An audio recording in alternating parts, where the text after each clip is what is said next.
Day 3 of the Jackson Airport takeover trial today. Good evening and thanks for joining us here at 6. I'm Megan West. Troy is off tonight.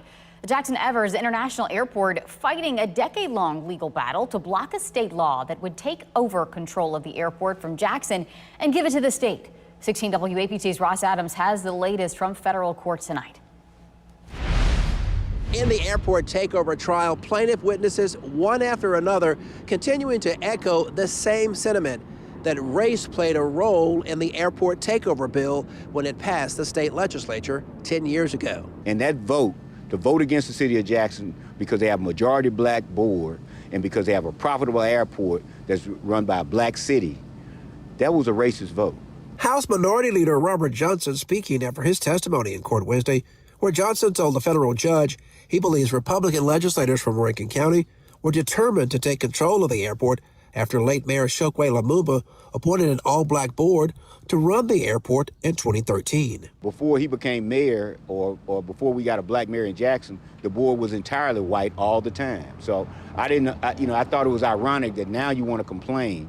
Johnson's statements echo similar testimony from Mayor John Horn in court on Tuesday. Horn spent 30 years in the state Senate before he became mayor. He told the court the vote and support for the airport takeover bill was racially motivated. I was disappointed 10 years ago when this first happened, and I'm disappointed now because this is not how Mississippi should be. Former City Councilman Melvin Priester was visibly upset as Priester took the witness stand Wednesday and read from a memo from former Governor Phil Bryant's chief of staff that talked about the need to change the airport's, quote, status quo. It's very old Mississippi, and that's why I think the city and the JMA have to have this fight.